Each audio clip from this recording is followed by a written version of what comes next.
All right, welcome everyone. Today we have Jasper Son. How's it going, man? Hey John, hey, what's going on? Finally glad to meet you. I know we kind of connected a little on like Clever, but I'm Mhm. glad like we can connect a little like more on a one-on-one basis here. Yeah, it was so cool meeting you in person because it's like I knew the name, and then for you to come up and say hi is like, oh my God, I'm meeting a celebrity. So thank you for That's doing that. no, not a celebrity by any means. It was just I was just more glad that I finally got to meet you because like I know Pace mentioned like, hey, there's this guy who's doing like a bunch of deals Mhm. and he's just not even talking about it. And I was like, Yeah.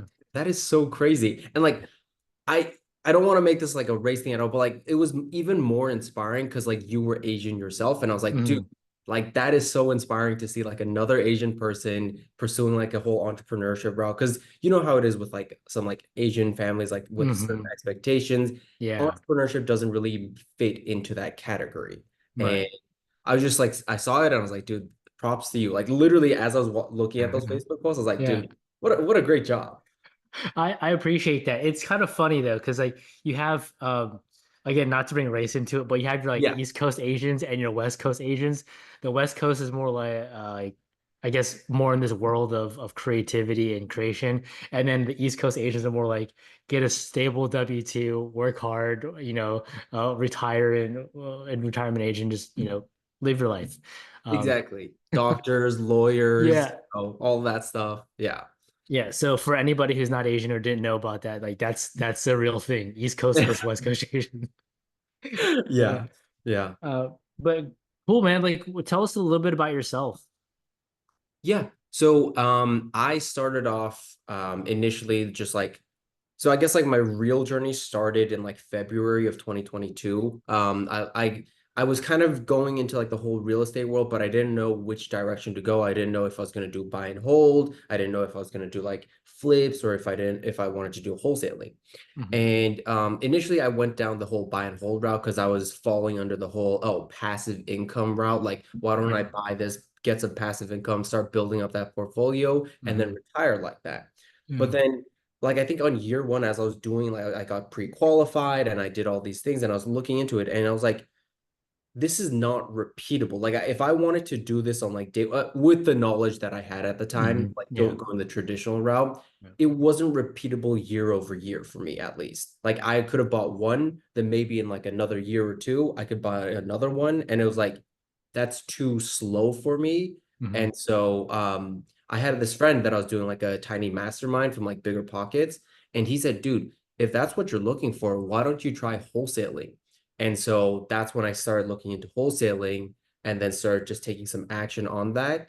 And then I got on to Pace's Sunday service, which really propelled like the momentum to actually get my first deal. Because Pace actually helped me get my first deal live on Sunday service. And I was like, that's crazy. I never even thought that was possible. Yeah, I remember listening to that episode and definitely want to get to that story because it's a big reason why I joined Sub 2. So you were talking about bigger pockets. Where were you at in life when you decided to get into real estate?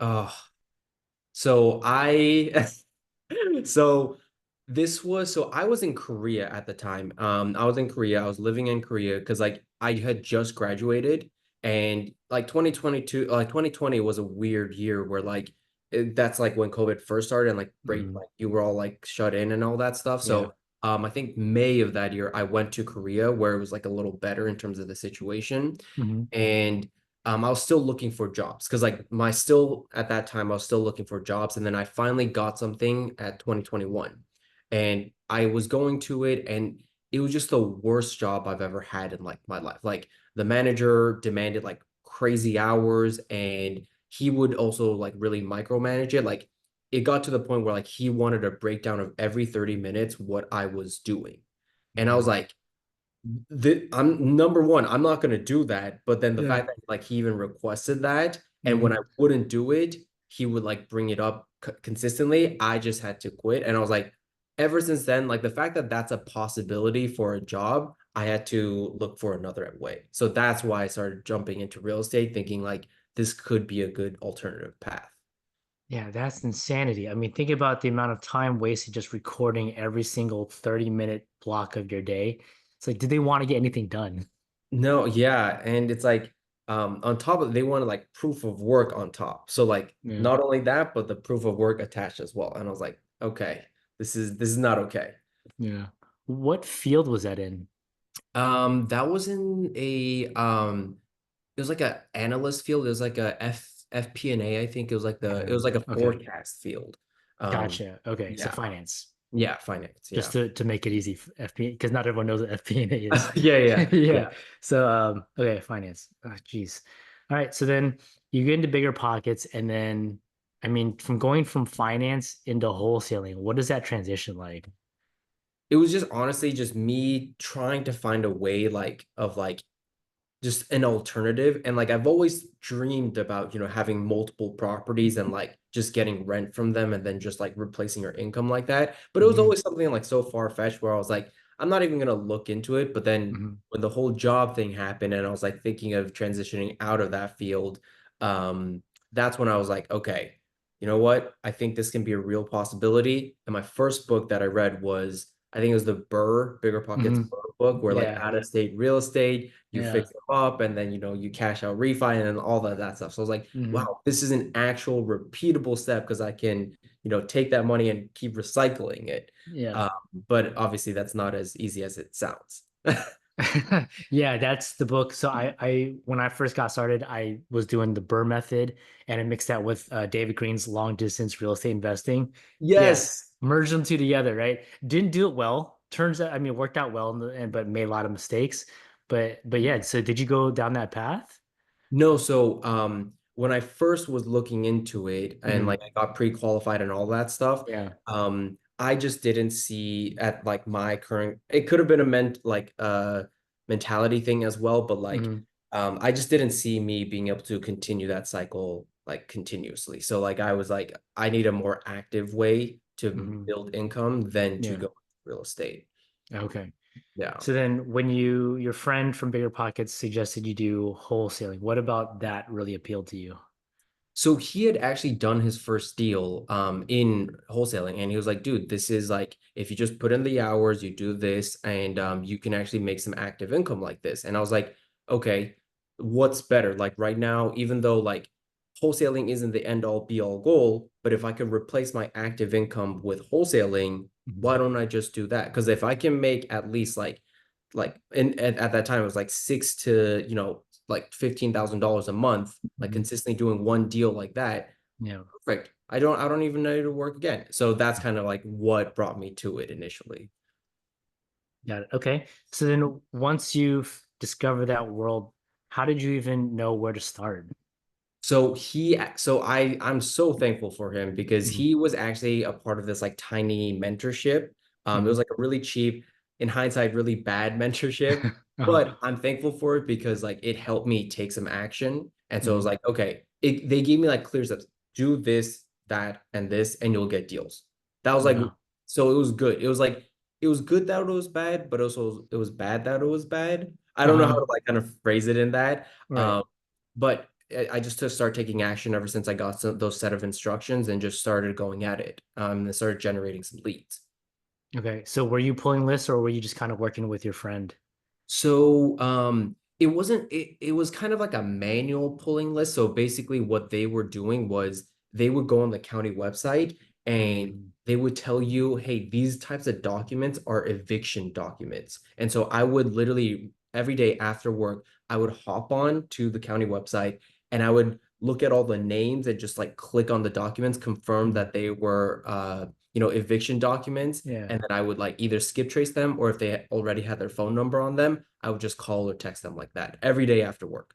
I don't know, for Wow. like 6 months for sure. Wow. Okay. So as you're doing that, how was the lead flow? Was it pretty good? How was your answer rate? So I would say answer rate was relatively high, but lead flow wise, not really. I back then also I didn't even know what a lead was.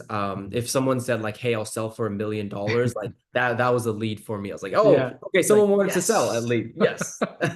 Um, so but lead flow wise, it wasn't super great. But in hindsight, I wasn't even doing enough volume to even warrant the amount of leads that needed to go get a deal. I think I felt actually like pretty lucky considering the amount of work that I did for my Hmm. first deal. Even though, like, granted, it was like the best I was doing at the time, Yeah, it wasn't like not enough even volume to do that. got it. Okay. So then let's talk about how you got that first deal. Where did that come from? Same method, same method. I was just manually pulling that stuff. And then obviously, like I was following up with the guy consistently and just saying, like, hey, so do you want to sell? Do you want to sell? And he's like, yeah, I do want to sell. Like, I'm gonna lose it to tax auction. And at that time, I didn't even know how to underwrite deals. And I Hmm. was so scared to even give my offer because I had figured out from the county that like he owed about like 65, like 6,300 on his taxes. And Hmm. from my perspective, if I don't know how to run deals, I have to get it as low as possible. Yeah. I offered him like basically nothing. Like I think I offered him $7,000 when he owes about like 6,500 on his like properties. And I was like, man, I don't know if this works at all. I was so scared, heart beating, and I was just like, does 7,000 work at all? Like that's literally the tone in which I said and I made Uh-huh. the offer. And Yeah. he said, yeah, I think that would work. And then ever since then, my mind went racing. I didn't know contracts, I didn't know anything. Hmm. That's when I hopped onto the Sunday service and like started asking these questions. Okay. At that point, had you been asking a ton of questions? Because I think Pace seemed to know who you were at that point. Okay. Yeah, so I think I saw Pace being featured on a Bigger Pockets video, which led me to his channel. Because like Hmm. I think my idea was like the fact that like sub two or creative options were possible. I was Hmm. so into it. And Hmm. then he obviously hosted like an open Q&A for the general public. And Yeah. like even before that first deal, I kept hopping on and asking questions left and right about like any lead that I had. If I Yeah. had lead A and I didn't know what to do, I hopped on. If I had lead B, I didn't know what to do, I just hopped on every time, every time. Yeah. Yeah, I was just relentless at it.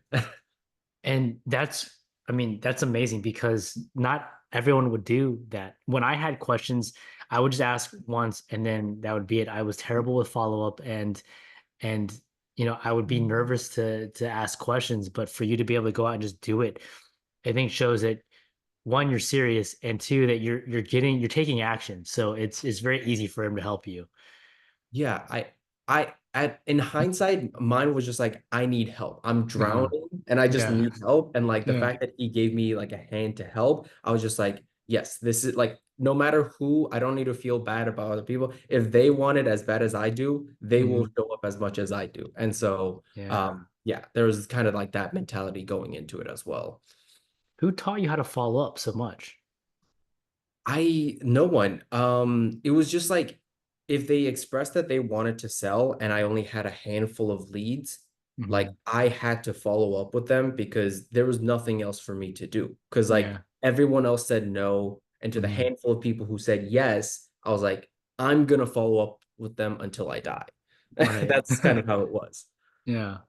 Uh, it's very interesting because when I first got started and I see all these people having success, I thought, oh, one or two touches and you're in.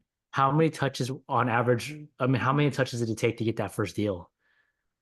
Oh my God. I think I was following up with him ever since like April. So like April, and then it was like I kept asking him questions, and then I think we got it under contract in June. So it was like a minimum like, and like I would call him week after week. So like it was Mhm. minimum like 8 to 10, maybe even a little more near the end to like actually get it through the finish line. That's pretty funny because you got under contract in June and I ended up joining at the end of June. That is so cool. Can Yeah. we actually talk about that? Because like that Yeah. is so cool. Like Hmm. when I heard that, I was just like, that is crazy to me that like I didn't even know that was like things people did. Like after seeing what I did on the podcast. Yeah. Yeah, so just some backstory about what we're talking about here. I was driving up to Baltimore to go look at a house that I was about to go buy, and just decided to. I think I'd been listening to Sunday service for about a month now because I was just stuck in real estate. I'd been doing the Burr method. Everything was the first few went well, the last few did not. And so I was just kind of stuck. And so looking for just answers. And then I hear your episode come on and you have a deal and Pace knows you, says, don't join my mentorship yet, make some money first and then join. And that to me really resonated. I mean, just really, I liked hearing that. And then tell us about like what happens on that last Sunday service before you get that deal. Yeah, so literally what ended up happening was the lead was going to auction the next day, like literally next morning, Monday at like 10 a.m. Like if he Hmm. does not pay or catch up any of like the bare minimum taxes, three of his houses were going to auction. And I Hmm. was like, I have no idea how to help him. And so I hopped on like last minute, almost about to give up. And I was Hmm. like, okay, you know what? At least if anyone knows how to deal with a situation like this, it's Pace. Hmm. So I hop on to Pace's thing. I wait like a long time. You'll even see if like at the start of it, I'm like scribbling down some stuff, and then when he calls on me, I'm like, oh hey, because I'm just waiting forever. Yeah. And he actually connects me with someone called Tevin. Tevin Moxham. He was Hmm. featured on there at the time to like about his deal and whatnot. Yeah. And basically Tevin just took it from there. Like as soon as we got connected, he was like, Jasper, let me take over now. You did good up until this. Let's JV and let me handle the rest. And Hmm. so basically, and this is also crazy that we did this. And I don't think I ever told anyone this, but like basically what we had to do was Tevin had to wire the money straight to the seller like with no protection whatsoever. Uh-huh. We had to wire the money, no protection whatsoever. So like the seller could have just walked away saying like, "Oh, screw you guys, Right. like we're not doing this." Hmm. But like in our head, it was like he's gonna make more money by doing the deal with us than just walking Yeah. away with the wire. And Hmm. so thankfully it worked out. I did tell Tevin like, "Hey, if he ever runs away with the money, I'll reimburse you." Because like Yeah. it's not Tevin's fault that like I brought a bad lead. Hmm. So, but thankfully it worked out. We stopped the auction at 10 a.m. on Monday, literally only hours apart, and we got it all done. And then we ended up buying those. Yeah. So the during the call, I think you explained to Pace the situation. And then I think it was like 8:30 or 9 o'clock at night on the East Coast, Yeah, right? yeah. Or whatever that local time was for that seller. And he says, let's just call him. And gets on the phone, comes up with some story, says, hey, I'm an underwriter, just need to know where to wire the money, Yes. and just gets it done. Like just right there gets it done the day before auction. And because of your interactions with Pace and that whole situation, how he was able to just go and fix it, a huge reason why I joined Sub 2. Because what other mentor or coach would go out and help someone, a non-student, right? Just get a deal done. Yeah, I think it was great. And I actually did ended up using that money that I Mm. made. I think it was like Mm. 91, 9,200 bucks that I Yeah. made. And then I Mm. literally just paid sub two for that. And keep in mind, John, like I was such a skeptical person. Hmm. In my mind, even as I was paying the money, my Yeah. thought process was even if he scams me on this, Yeah. I have made at least a bit of money that I would not have made Hmm. even after paying for the mentorship. Yeah. Yeah. Yeah. It was very cool to watch your story. I mean, I think I came in late, but to see your progress and your evolution from not being a student, him telling you don't join, just work with my students, and then now you becoming a student. It was very cool to see. Yeah, I appreciate that. Yeah. Um, all right. So you talked about the strategy and how you got it done. What kind of mindset issues did you have to get through?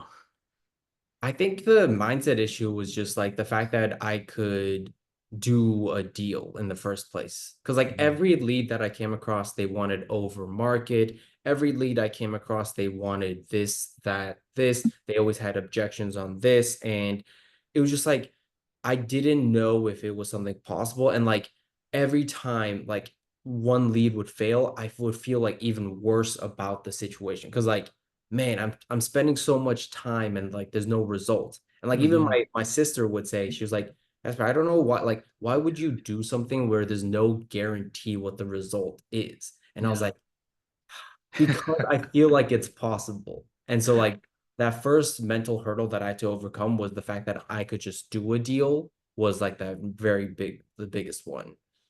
Yeah, it's the toughest thing to get through because I mean, even now, right?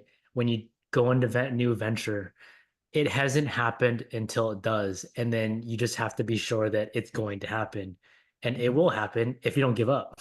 Yeah, but it's hard, and I think this is one thing like I realized it's like you can't expect like your friends or family around you to like believe in something that you even yourself have a hard time believing in. Hmm. It's like unless like you show them, like they won't do it, and like I don't blame them because Yeah, how could they? Yeah, yeah, exactly. It's just not in their experience, so it's not their fault. They mean yeah, well. no. Um, so knowing what you know now, what's some advice that you'd give to yourself when you were first getting started?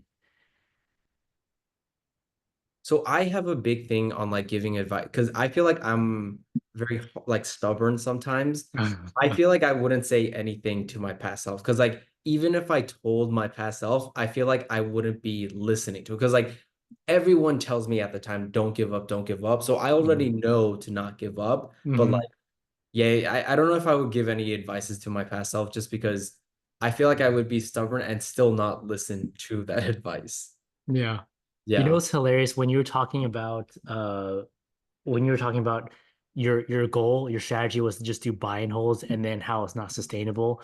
And then I was going through the same thing. I thought if you do buy and holds, it'll just you'll be able to at some point just relax and never have to worry about money. And then you start doing the calculations like I need 30 doors or 50 doors, right? And then people keep saying that's not sustainable, it's not possible. And then my stubborn ass said, well, I'm going to do it anyways. I'll figure it out. Exactly. But Yeah. yeah, looking back, probably not the best way to do it because now I'm looking for active income. But but yeah, it's hilarious. So giving you wouldn't even tell yourself anything back then because you just wouldn't even listen. Yeah, I don't know. I think it's the best part about me and the worst part about me being so Mhm. stubborn is like if I believe it, I will absolutely pursue it. But then also it could be bad because like I could be going down a bad path and Mhm. still believe that it's the right one. But like I think I'm more of a guy who like needs to touch that it's hot without Mhm. anyone telling me that's how it's hot. Like then I'll learn my lessons. Like, oh, okay, Yeah. something else. Yeah, it's one thing that my wife's really good at is taking other people's experiences and learning from them. And that's something that I'm trying to learn because I was very good at learning from my own experiences and my own mistakes, but being able to learn from other people's mistakes is it will help reduce the number of burns that you go through. Yeah, I definitely need to learn from your wife as well. Like, I don't think I do enough of that as well. Yeah. Yeah, she's really good at that. But cool. So what are you doing now? Like what's your deal flow like now? So I would say my deal flow, it's inconsistent. So like I still do quite a bit of deals, but it's not as consistent as I want. Like getting to, because I've always heard of Brent Daniels saying like you quit your job when you have consistently do like averaging 3 deals a month. And Hmm. that's been a lot harder than what I've imagined it to do. So like we would have like deals where we would get like one or two, like 3 this month, but then like the Mm. next month it'd be like maybe one, then some months like none.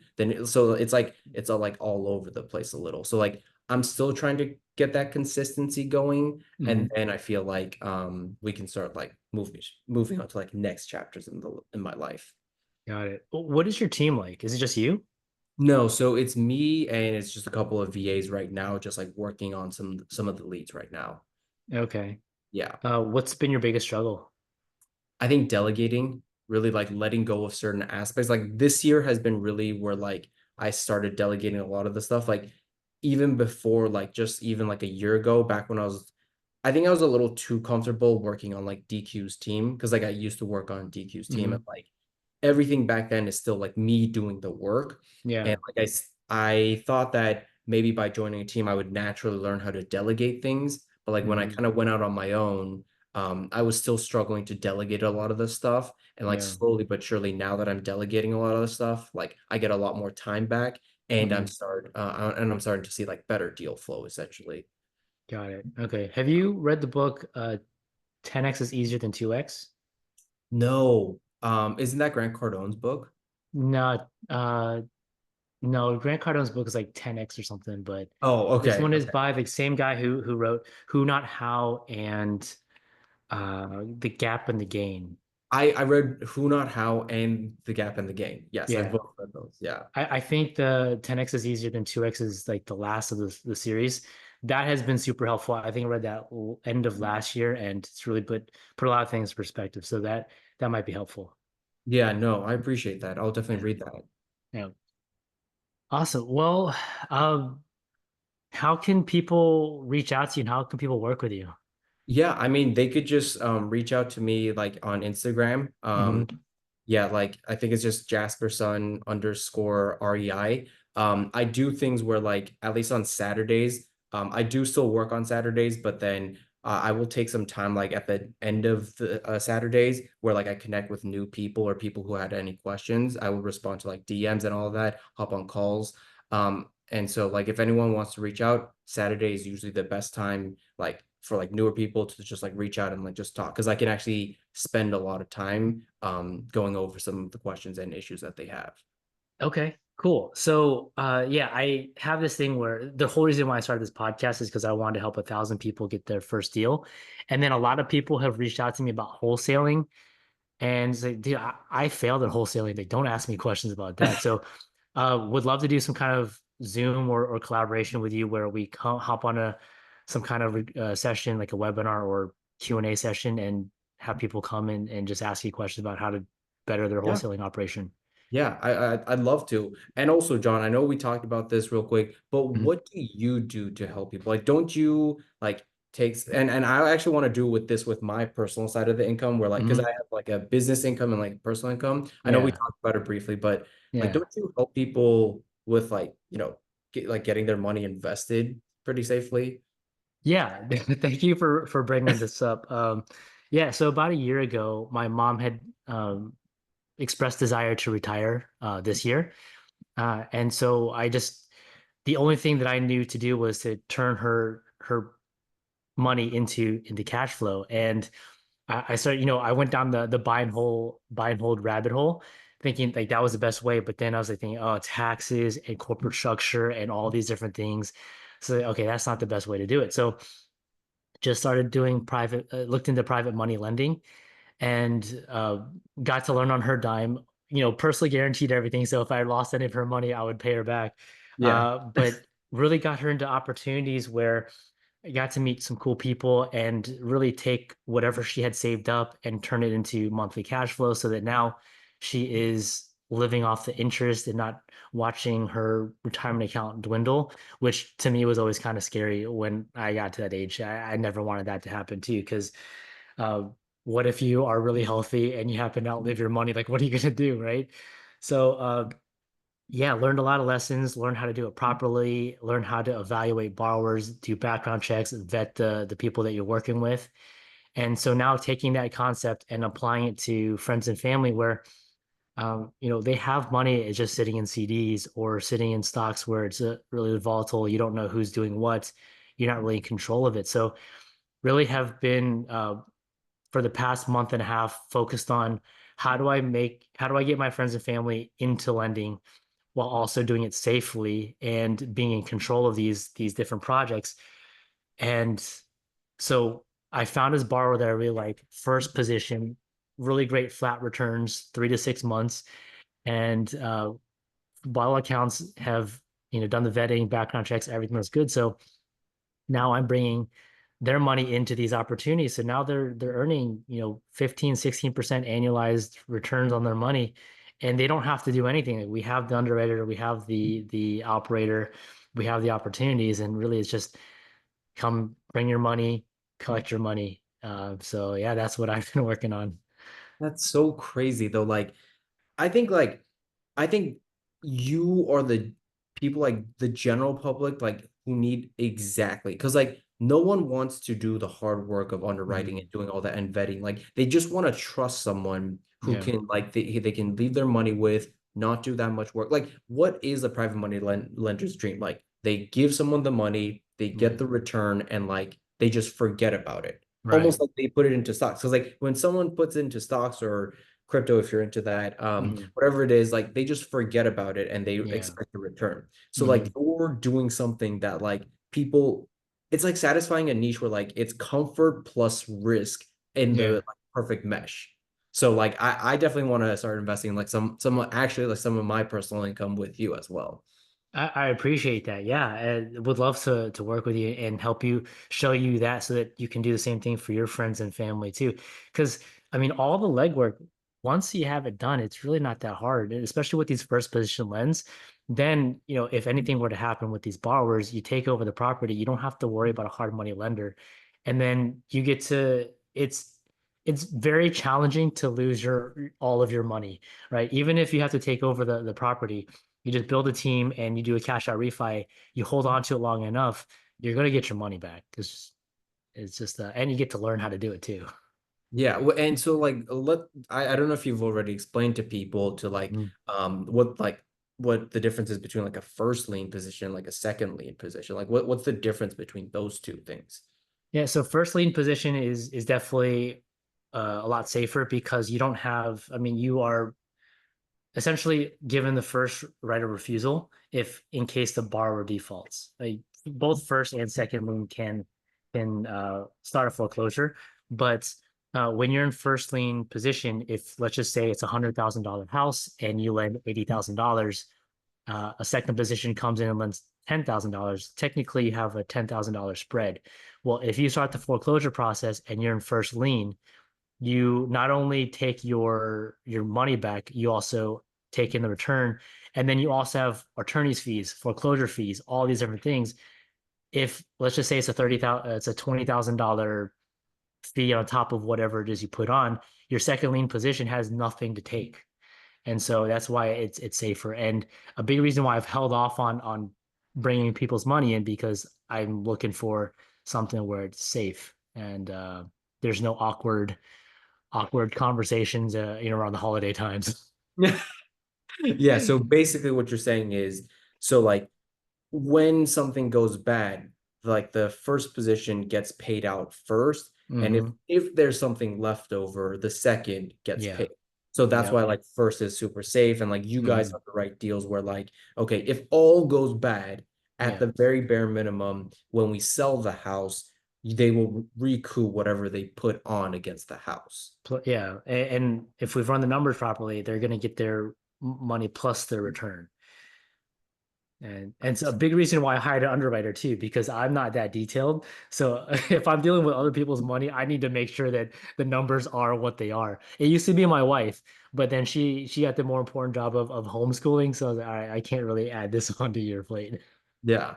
Wow. That's Yeah. amazing. So yeah, definitely I think there's something we could work out. But yeah, so if anyone also wants to kind of invest some of their money on like that you want to be a little risky with it, but you also don't want to do the work of like dealing with 1,000 no's or like, Mhm. doing all the work of underwriting, definitely reach out to John and just say like, hey, I might have a couple of, money here that like it could be useful for investing. So yeah, just reach out to John. Jasper, I appreciate it so much. Thank you. Of course. I feel like this is not your podcast. You No, should but like you should do one.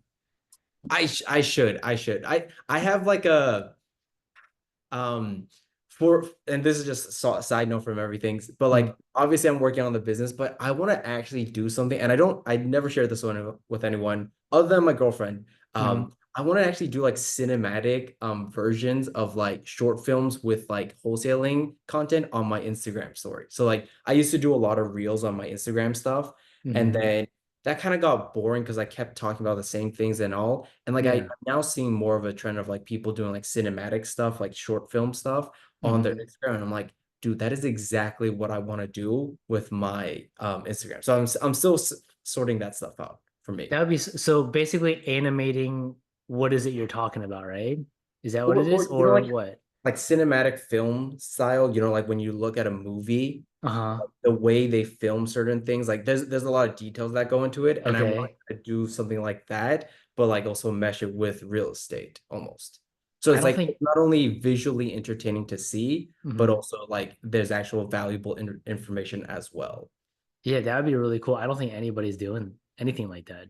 Yeah, because it's tough because like there are people in like like an expert at that field and like real estate and like trying to mesh those two things. It's like trying to be an expert in two different fields. So Yeah, I'm still working out the details on that, but I'm definitely excited for that. that'd be so cool.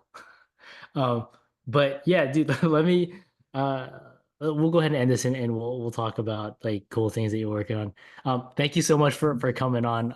Yeah. It was a lot of fun. Yeah, yeah. Thanks everyone.